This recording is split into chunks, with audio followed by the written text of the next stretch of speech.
Welcome back to Maker's Journey Workshop. I'm Benjamin Davies, and today we're talking about buying your first plasma table.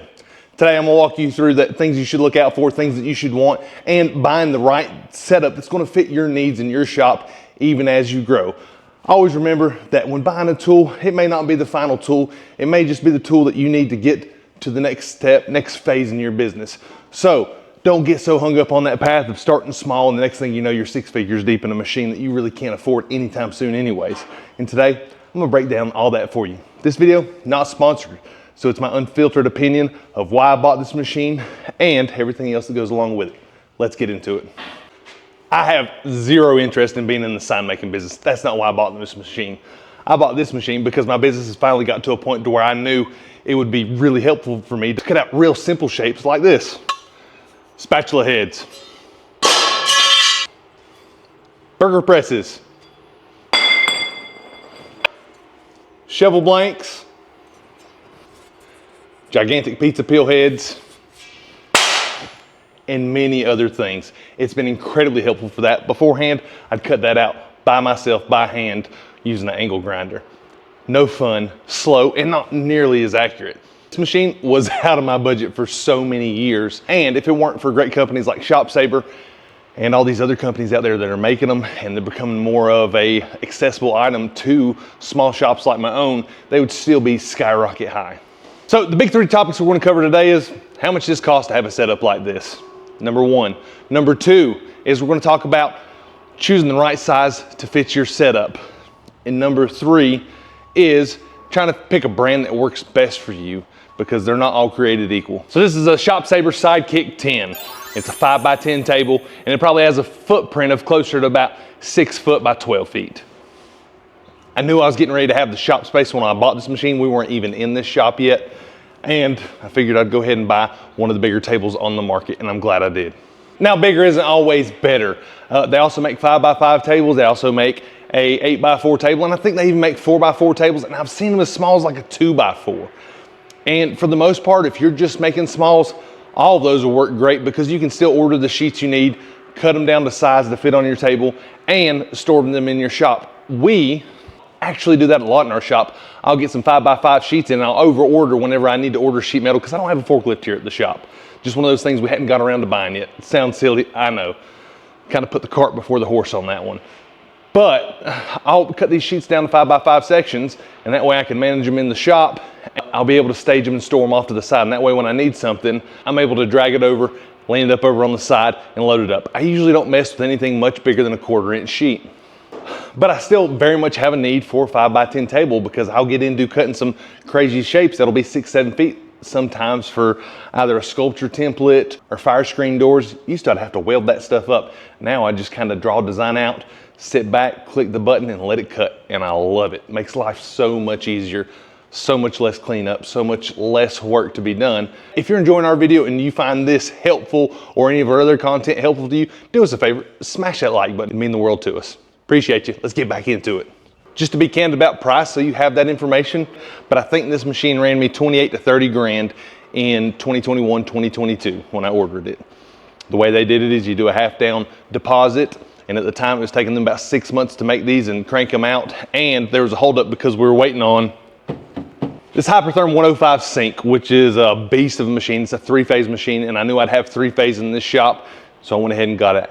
If I remember correctly, I'm pretty sure it'll cut 3/4 inch plate clean and cut some 1 inch with some rag, which is just awesome. I love it, and it plows through everything I cut. The thickest stuff I usually cut is about 3/8 so far. I don't even think I've laid a 1/2 inch plate on my table yet.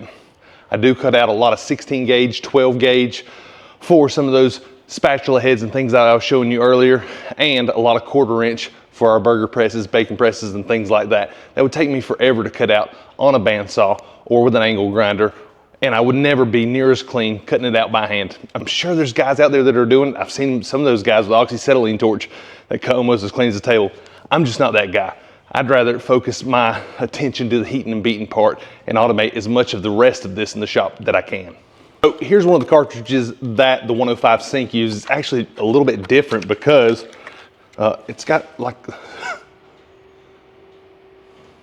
Yeah, it's got some smart technology in it. And so it can tell you the life of this consumable, how many piercings you've had, how long it lasted, and you're able to start gathering your kind of own analytics and see how long a piece is gonna last. And that's important, especially if you're getting ready to start a big cut and you don't want to have any problems with it and set yourself up for success. Maybe going in and putting a fresh tip on if this is nearing the end of its life. Because it's really frustrating sometimes to have to stop, especially when you've got a $300 or more sheet of metal sitting on that table and it messes it up. That's part of the learning process. It's a little frustrating, but just comes with it. So these sink tips, pretty awesome. But I will tell you one thing that applies for these sink tips and the rest of plasma cutting that I learned the hard way. They absolutely love dry air. And so if you live in a humid place like we do here in Shelby, North Carolina, you have to have one of these air dryers. What I experienced beforehand, before having bought the air dryer to supplement clean, dry air to my CNC table, was I'd burn these tips out super quick and it was very frustrating. So these machines do not like wet air at all. And I'm discovering it's actually been a help in my shop for other uses as well. Both my power hammers have a oiling system and a, get rid of your water system. And beforehand, especially in the summer, I was dumping these guys out once or twice a day, which meant that water was still sneaking in there and causing problems. There's not a drop of water in there. Love that thing. And I think it's going to extend the life of my machines in general. So that 105 sink, it's overkill for anything I'll ever do in the shop. But I think it brings up a good shareable perspective that you should consider. I was talking with my friend Carson a few weeks ago. He's got a 5x5 table and he had to learn his machine from the inside out. And one of the things that he would talk about, and we're bad to do this too, as Smiths who are trying to be frugal and just get by with what we got, is we buy the bare minimum. So if you buy a machine that is just rated for cutting at the peak of its capabilities, a 1/4 inch plate, and you're going to cut 1/4 inch plate all day, the way I look at it, because some of those cuts will be about 3 hours long on there, is that's like running your car at the rev limiter for 3 hours straight. You're gonna wear out that plasma cutter. So even if you're not gonna go overkill like what I did, I suggest getting a little bit beefier. And when you're talking about spending the kind of money it talks to get one of these setups, it was a line I heard in a video whenever I was buying my table: buy once, cry once. And when it comes to tools that I'm planning on using for years in my shop, I don't skimp, I spend the money. And that way I know when it's time to use it, it's gonna work, or I'm gonna have that great support system there to help me out also. So I looked at several brands while shopping for my CNC machine, and definitely price was a factor, and I was drawn to some of the brands that were a little bit cheaper and more readily available. Maybe I could even get quicker once I was in a position to buy. I was just ready to have it. However, the two biggest things that I considered before buying were these.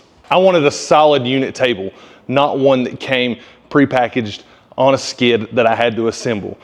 I know there's a lot of people that buy those and they have great luck with them, so I'm not knocking them. But during my research, I discovered that was a problem. Those things will get loose over time, and it's something you have to monitor.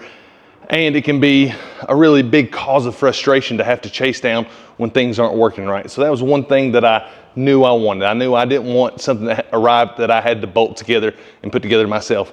One, because I know nothing about CNC or computer stuff at the time. I'm just a hammer swinger trying to make it in the world. And two, I just wanted less friction as possible, and the idea of having that solid machine just really appealed to me. Lastly, I wanted to know what kind of customer support and reputation the company had. It was going to be really important to me. They offered assistance and help for people buying these machines, and the companies out there, not just ShopSaver, have gotten really great, from my understanding, about providing that support. Sometimes you have to pay a little extra for several years. I received it in 2022, and anytime I have a question, I call, they pick up, and they're able to either walk me through it and help me troubleshoot, or they'll remote in and kind of go through and see what my codes are doing, and they're super helpful. So that was a huge thing. When I did my research, ShopSaver has that, and they still have that. I still call to this day. Now that we've got the easy part over with, researching and buying your machine, what I would have done in reverse before I ever bought my machine is I would have learned some AutoCAD. I had no experience with AutoCAD other than seeing some of my engineer buddies in college work on it while I was waiting for us to go do something fun like fishing or tubing the river. And it's not that intimidating. I was lucky enough to have a good buddy of mine who came over here and he set me up and walked me through that and helped me out. Tyler was a huge help. Thank you, Tyler, if you're watching this.